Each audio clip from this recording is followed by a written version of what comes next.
guys! Sorry if you can hear that noise. It is my fan and also my rat. She is sick. Now that that's out of the way, today I wanted to talk about my current favorites. I know I haven't done one of these videos in a really long time, so you would think I would have a ton to talk about, but I really don't. I do need to kind of replenish a lot of stuff and switch out my routine because I've kind of been stuck on the same things for a minute. But until then, these are the favorites that I have to show you. So yeah, I'm going to start with skincare. My first favorite is from Ole Henriksen. It is the Glow Dark Spot Toner.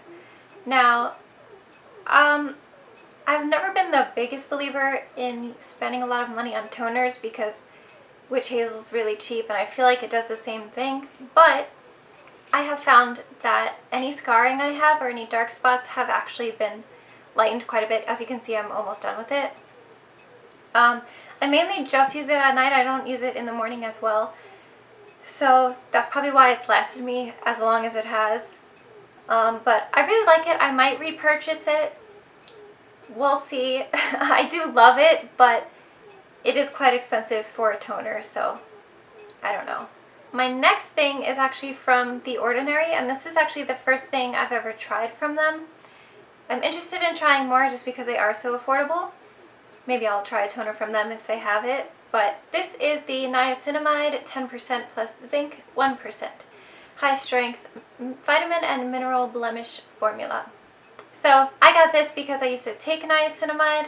I'm pretty sure that's what I used to take, which is supposed to help with oil and collagen and all sorts of stuff in your skin. It's supposed to make your skin appear smoother, help with pores, and then zinc is supposed to help with acne. I haven't been using this religiously, but I have noticed a giant difference in how oily my skin is, which I'm pretty shocked at. I haven't been breaking out a ton. I do have a period situation going on right here that I cannot avoid with topical stuff. That's something I have to take a pill for, and I'm currently not going to the dermatologist for other reasons, but this has helped with my oil production, which I feel like has also helped my skin feel less gross. It feels less congested. It doesn't feel obviously as oily, but it also doesn't feel as rough. My skin wasn't rough in the way dry skin is. It just felt rough in the sense that my pores were so big, and they're not dramatically different, but they're smaller. They're definitely tighter, which again helps with the oil production. So I don't know. It's a favorite right now, but I haven't used it up all the way. It's taking forever to make a dent. I've had it for a minute. I haven't been using it religiously, but I've used it a lot. To only have gotten rid of this much is like, that's really good. This is gonna last forever. But yeah, take that with a grain of salt because I'm not entirely sure if it's gonna work in the long run. But right now, loving that I'm not as oily, especially because it's summer and I should be extra oily. Next up is kind of skincare, kind of not. It's another Ole Henriksen product. They're one of my favorite skincare brands. They really changed my skin. I have videos on that if you're interested in. But this is the Banana Bright Face Primer. It has vitamin C and banana powder inspired pigments. So I've been using this under my makeup for the last couple of months. Honestly, I wasn't a big fan of it when I first used it, but that's because I used too much. You literally only need to use one pump, and that's enough for your whole face. If you use too much, your makeup slides all over and it doesn't stay at all. But if you use the right amount, it really does help with any pigmentation that you have. I feel it evens out my skin enough that, or lightens any dark spots I have enough, that when I'm going like on a complete no makeup day, I'll just put this on and my skin just looks so smooth and kind of airbrushed. Obviously the spots are still there, but it kind of blurs them and makes them way less noticeable. So very big fan of this. I haven't noticed if it makes my makeup last longer, but it definitely makes my skin feel smoother and helps me wear less foundation. Alrighty, so this next thing I have mentioned in a couple videos so far. It is the Alegra Chetti Beauty Mist. I hope I'm saying her name right. but I have had this for a minute now, and let me tell you, this is probably the best face mist I've ever used. It's natural, so there's not a ton of chemicals in it. There's no alcohol in it, which is something that I freak out about a lot with face sprays. Fragrance is the very last ingredient, so it hasn't affected my sensitive skin. It may affect yours. That's something you want to be careful with. But since it is the last ingredient, that means that's the least, that's like the smallest amount of anything in the mist, if that makes sense. I don't know if I worded that correctly. It's cruelty free, it's vegan, it's vanilla coconut scented, mainly because of natural ingredients. I have been loving the way my base looks. It looks so natural and fresh and glowy, but also not sweaty looking or greasy. I'm an oily gal and I do not usually like to look dewy, but this is such a natural, fresh looking dew that I cannot not use it now. So I used to be someone who baked, especially where I was oily, and I've kind of figured out that that cracks way more than if I don't bake, which makes sense because when you're putting powder on the cream, it almost makes it like a solid, kind of. So when you're moving your face around, it's going to start cracking. But when you leave a little bit of moisture in, when you leave a little bit of moisture in and you're moving your face, it's able to move and bend with your skin.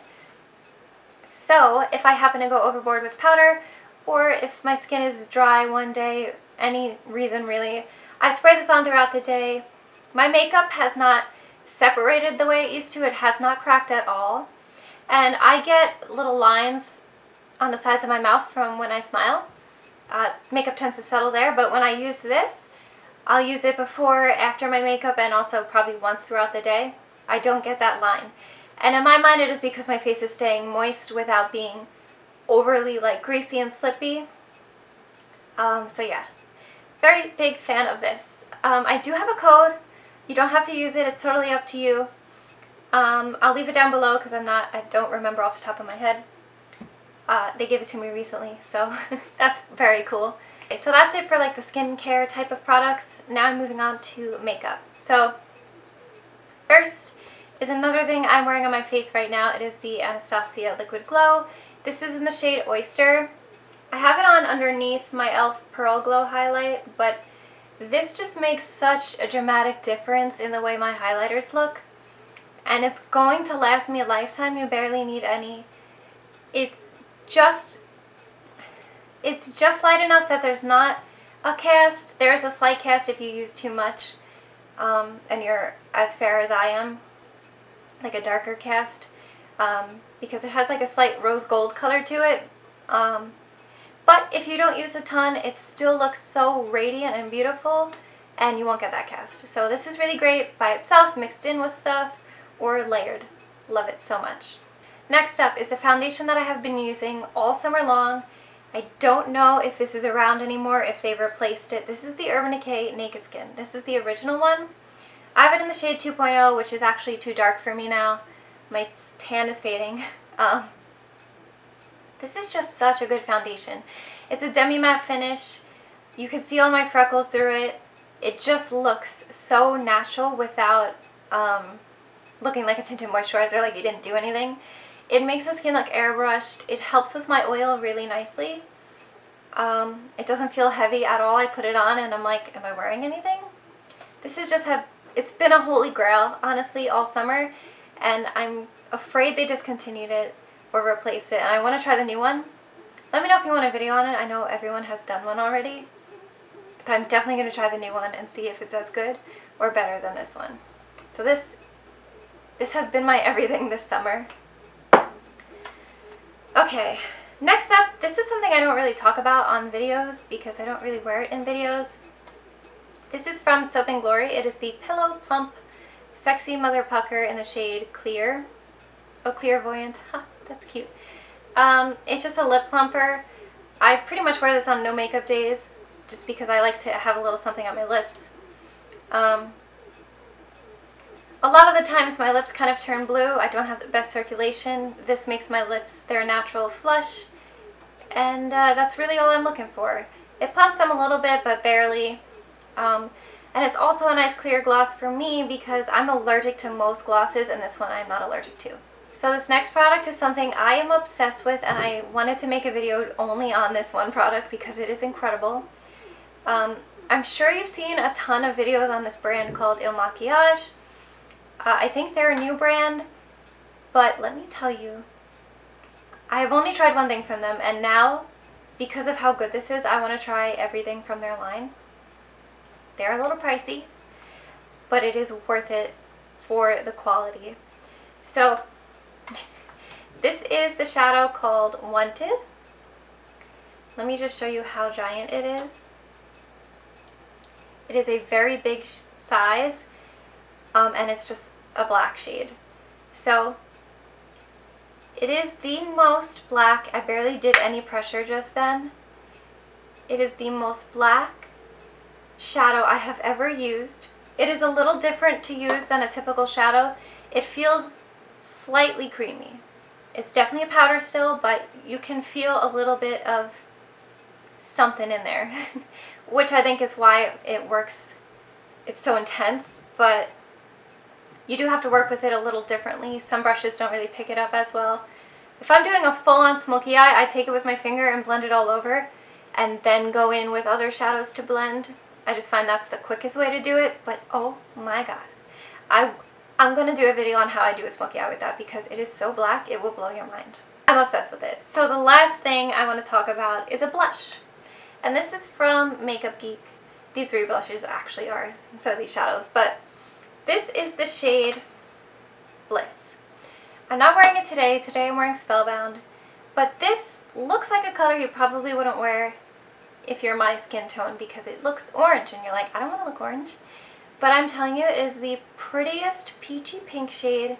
It looks so natural, but it also gives you that color that you just need. If you're doing a really bronzy look and like a nude lip, oh my god, this is so beautiful with it. It kind of gives you a sun-kissed look almost, and it has been my favorite blush all summer long. When I'm doing a more neutral kind of look or a dark look, I like to go with Spellbound because it's a little more pink and a little more subtle. So yeah, that's it for all of my favorites at the moment. Let me know if you guys are trying anything new that I have to try because I am in the market for some new stuff. Thank you so much for watching, guys. I hope you have an amazing day.